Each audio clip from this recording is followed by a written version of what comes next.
Hi students, welcome to Inside Physics channel. In this channel, we are learning 11th standard physics. The second chapter is kinematics.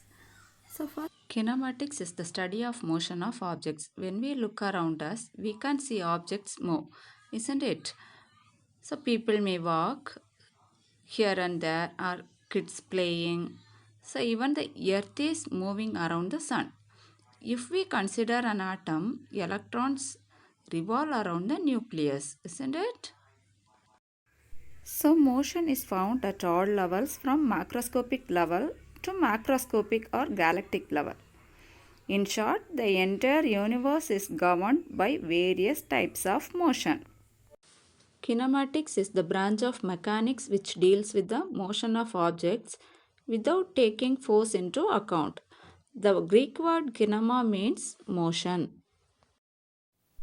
Concept of rest and motion. Let me explain this concept by using a diagram given in your book. Okay, so look at this figure. Here there is a bus moving along this direction and there is a boy standing here. Okay, here a person is sitting. We can see that for a fellow passenger, this person is at rest. But for this boy, that is with respect to this boy, this person is moving. Okay, so we can explain this concepts of rest and motion only with respect to some frame of reference. Okay, so to understand this rest or motion, we need a convenient fixed frame of reference. Okay, right? Now let's see what is a frame of reference. If we imagine a coordinate system and the position of the object is described relative to it, then such a coordinate system is called frame of reference. First of all, you must know what is a coordinate system. So a coordinate system is used to locate the position of a point in a plane. Okay, this is a plane. Okay, plane using two perpendicular lines. Here this is one line and this is one line. These two lines are perpendicular to each other. In your lower classes, you may have studied to draw a graph, isn't it, using this x and y axis. So this is a coordinate system, right? There are many types of coordinate systems. Such as Cartesian coordinate system, polar coordinate system, cylindrical coordinate system and spherical coordinate system and so on. So in this chapter we are going to see about only Cartesian coordinate systems like the one we saw above. See here we use the coordinates x and y. So this is a two-dimensional coordinate system. Okay. Also we have three-dimensional coordinate systems. For that we use one more perpendicular line z. Okay. See, this is a three-dimensional Cartesian coordinate system. Okay. Here we use the position coordinates x, y and z to describe the position of an object. Okay. So this kind of coordinate system is called as Cartesian coordinate system. We can draw this x, y and z axis both in clockwise and anti-clockwise direction.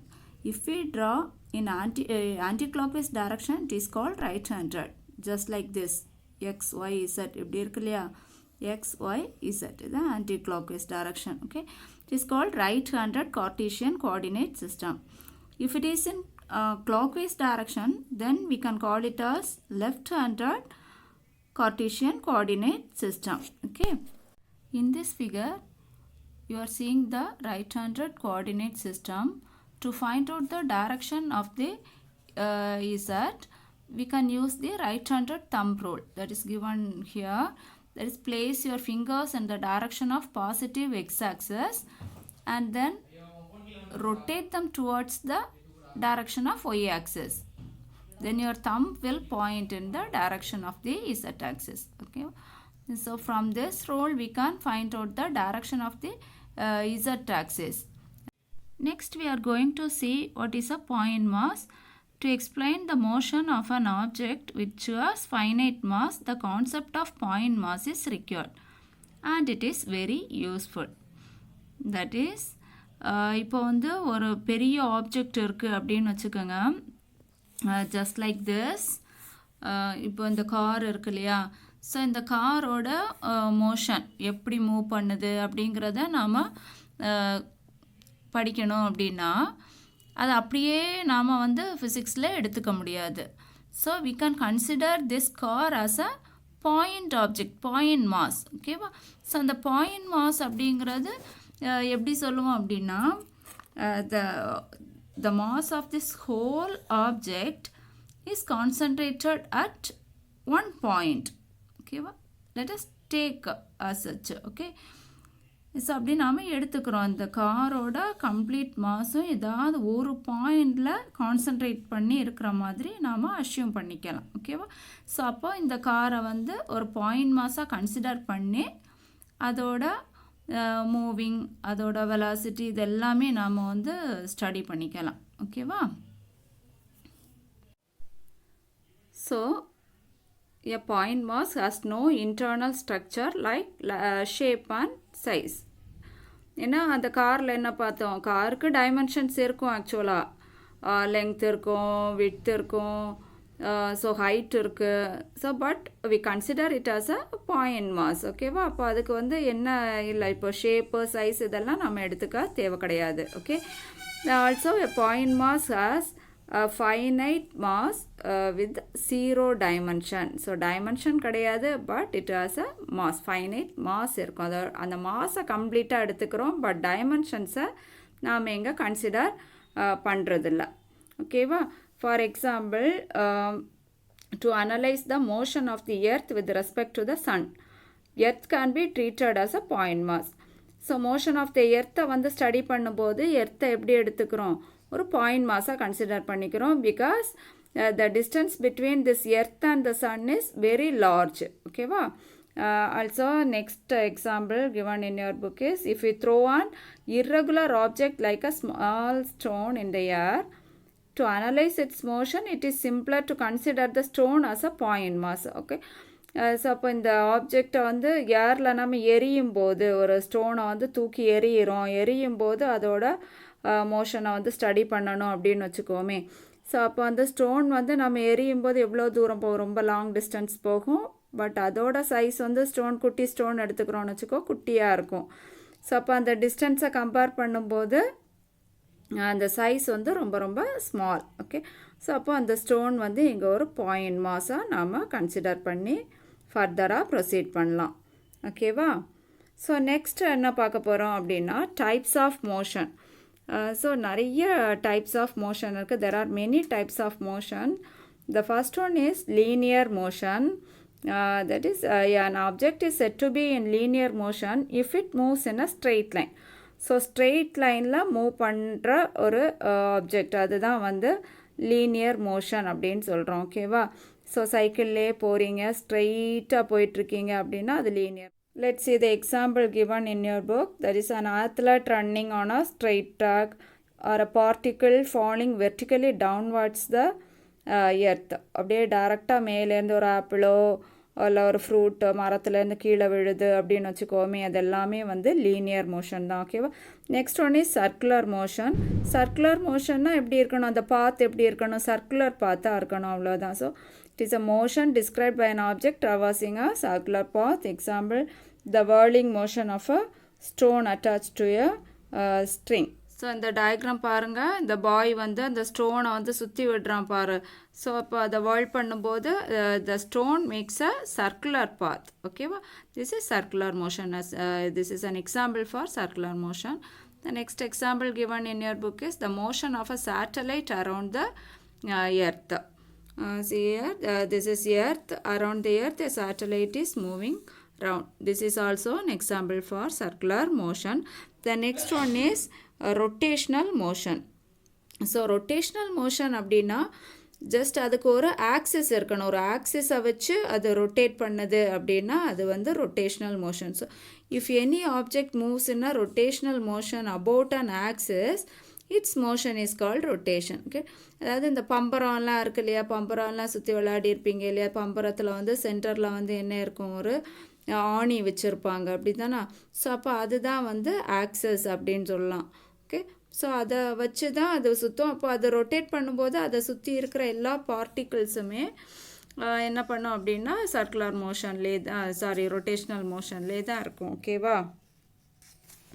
So இங்கே பார்த்தீங்களா, இதில் வந்து ஒரு access இருக்குது, அதை சுற்றி ஒரு disc, அந்த டிஸ்க் வந்து ரொட்டேட் பண்ணுது. ஸோ அப்போ அந்த டிஸ்கில் உள்ள each and every particle circles around this axis. ஓகேவா? This is rotational motion. Okay, also our earth வந்து என்ன பண்ணும், சன்னை வந்து சர்க்குலர் மோஷன்லையும் என்ன பண்ணும், ரொட்டேட் பண்ணிகிட்டே இருக்கும், சர்க்குலர் மோஷனும் இருக்கும் அதுக்கு, ப்ளஸ் வந்து ஒரு ரொட்டேஷ்னல் மோஷனும் இருக்கும். ஏன்னா அதுக்குன்னு ஒரு ஆக்சிஸ் இருக்குது, நார்த் டு சவுத் வந்து அதுக்கு ஒரு ஆக்சிஸ் இருக்குது. அந்த ஆக்சிஸை வச்சு என்ன பண்ணுது, அதை ரொட்டேட் பண்ணிகிட்டே இருக்குது. இந்த பம்பரம் எப்படி சுற்றுமோ அதே மாதிரி இந்த எர்த்துமே ரொட்டேட் பண்ணிகிட்டே இருக்குது. ஓகே, ஸோ இதுவும் ஒரு எக்ஸாம்பிள் ஃபார் ரொட்டேஷ்னல் மோஷன்.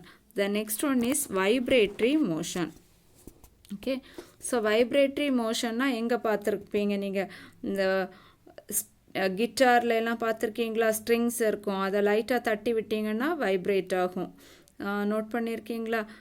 வேறு என்ன வைப்ரேட்ரி மோஷனுக்கு எக்ஸாம்பிள் சொல்லலாம் அப்படின்னா, ஒரு ஸ்கேல் இருக்குது அப்படின்னு வச்சுக்கோ. என் ஸ்கேலை வந்து டேபிளில் ஒரு எண்டை வச்சு அப்படியே அழுத்தி பிடிச்சிட்டு இன்னொரு எண்டை தட்டி விட்டிங்கன்னா என்ன பண்ணும், இது வைப்ரேட் ஆகும். ஸோ அதே மாதிரி ஒரு கயிறை எடுத்து ஒரு ஜன்னலை கட்டி வச்சுட்டு என்ன பண்ணி நீங்கள் அப்படியே மூவ் பண்ணி இன்னொரு எண்டை மூவ் பண்ணிங்கன்னாலும் அதில் வைப்ரேஷன்ஸ் கிடைக்கும். அதாவது ஒரு ஸ்விங், டயக்ராமில் ஸ்விங் காமிச்சிருக்காங்க பாருங்கள். அந்த ஊஞ்சலில் முன்னாடி பின்னாடி அப்படி மூவ் பண்ணிகிட்டே இருப்பாங்க இல்லையா. So to and fro motion, இதுதான் வந்து vibratory motion. So what is a vibratory motion? If an object or a particle executes to and fro motion about a fixed point, it is said to be in vibratory motion. So இதை இன்னொரு மாதிரியும் சொல்லலாம், oscillatory motion அப்படின்னும் நாம் சொல்லலாம். Okay, so there are many other types of motions also, that is elliptical motion, helical motion are also possible, but they are not discussed in your book. Okay, one more type of classification is given in your book, that is இப்போ வந்து ஒரு ஆப்ஜெக்டோட மோஷனை study பண்ணணும் அப்படின்னா இந்த coordinates position, அதோட position எங்கே இருக்குன்னு எப்படி சொல்லுவோம், அந்த பொசிஷன் கோஆர்டினேட்ஸ் XY Z வச்சு தான் நம்ம ரெப்ரசன்ட் பண்ணுவோம். ஸோ அப்போது ஒரு ஆப்ஜெக்ட் மூவ் பண்ணும்போது இந்த 3 XY and Z இந்த 3 கோஆர்டினேட் ஆக்சஸும் வந்து சேஞ்ச் ஆகணும் அப்படிங்கிற அவசியம் கிடையாது. Any one can change, X மட்டுமே சேஞ்ச் ஆகலாம், அல்லது ஒய் மட்டுமே ஆர் இசட் மட்டுமே சேஞ்ச் ஆகலாம், or both X and Y or these 3 can also change. Okay, so இதை வச்சு ஒரு கிளாசிஃபிகேஷன்ஸ் உங்களுக்கு இருக்குது, that is motion in 1 dimension, 2 dimension and 3 dimension. The first one is motion in 1 dimension. That is, அதாவது ஒரே ஒரு டைமென்ஷனில் மட்டுமே சேஞ்ச் இருந்துச்சு அப்படின்னா அதுதான் மோஷன் இன் 1 dimension. ஓகேவா? So 1 dimensional motion is the motion of a particle moving along a straight line. So இதுக்கு வந்து எக்ஸாம்பிள் இங்கே கொடுத்துருக்காங்க பாருங்கள், a car moving along the x direction. So அப்போ இங்கே வந்து இந்த y டைரக்ஷனில் என்ன இருக்காது, சேஞ்சஸே இருக்காது, ஜஸ்ட் வந்து எக்ஸ் டைரக்ஷனில் மட்டும்தான் சேஞ்ச் ஆகும். ஃபஸ்ட்டு இந்த கார் இங்கே இருக்குது, அப்புறமா after a time t it is here, so that there is a distance, isn't it? that is y டைரக்ஷனில் என்ன கிடையாதுங்க, சேஞ்சஸே இல்லை, ஜஸ்ட் எக்ஸ் டைரக்ஷன் மட்டும்தான் டிஸ்பிளேஸ் ஆகிருக்கு. Okay, the next one is motion in 2 dimensions. That is, if a particle is moving along a curved path in a plane, it is said to be in 2-dimensional motion. So see this diagram here, y and z axis, YZ plane காமிச்சிருக்காங்க. So இதில் ஒரு point P1 to P2க்கு வந்து move ஆகுது இன்னும் கர்வ்டில் line ஓகேவா. So அப்போ வந்து கண்டிப்பாக வந்து சேஞ்சஸ் எங்கேயும் இருக்கும். இந்த ஒய் ஆக்சஸ்லேயும் சேஞ்ச் இருக்குது, அதே மாதிரி இசட் ஆக்சஸ்லேயும் சேஞ்ச் இருக்குது. இந்த பொசிஷனில் ஒய் இசட் பாயிண்ட் வேறு வேறு. ஸோ இந்த பாயிண்டில் பார்த்தீங்கன்னா ஒய்யோட பாயிண்ட் இங்கே வந்துடுது, இசட்டோட பாயிண்ட் மேலே படுது. ஸோ ரெண்டுலேயுமே சேஞ்சஸ் இருக்குது. ஸோ ஆனால் இங்கே வந்து எக்ஸில் எந்த சேஞ்சுமே இல்லை. எக்ஸுங்கிறது இதுக்கு பெர்பெண்டிகுலராக அப்படி இதுக்கு மேலே இருக்கலாம் அல்லது அந்த பக்கம் இருக்கலாம். ஓகே, ஸோ வந்து there is no change in X coordinate. Y Z பிளேனில் Y and Z vary. So அப்போ 2 டைமென்ஷன்ஸில் சேஞ்சஸ் இருக்கிறதுனால இது வந்து மோஷன் இன் 2 டைமென்ஷன் அப்படின்னு சொல்கிறோம். ஓகேவா. So then next one is motion in 3 dimension. So அதுக்கு எக்ஸாம்பிள்ஸ் பார்த்தோம்னா motion of a coin on carrom board.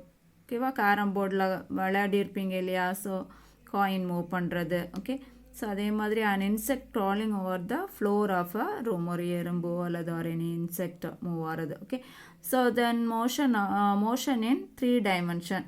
So a particle moving in usual 3 dimensional space has 3 dimensional motion. So இங்கே வந்து அப்போது 3 dimensional ஸ்பேஸில் ஒரு பேர்டு பறக்கலாம் அல்லது கைட்டோட மூமெண்ட்டாக இருக்கலாம். So இது எல்லாமே வந்து இப்போ வந்து அங்கே 3 ஆக்சிஸுமே நாம் எடுத்துக்குவோம். இப்போ ஸ்பேஸில் எடுத்துக்கிட்டோம் அப்படின்னா எக்ஸ் ஒய் இசட் 3 ஆக்சிஸும் எடுத்துக்குவோம். ஸோ இப்போ வந்து ஒரு பேர்டு பறக்கும்போது என்ன ஆகும், அந்த 3 ஆக்சிஸுமே சேஞ்ச் ஆகும். ஓகேவா. ஸோ அதுதான் வந்து மோஷன் இன் 3 டைமென்ஷன் அப்படின்னு சொல்கிறோம். Okay, thank you students. Let's meet in another video.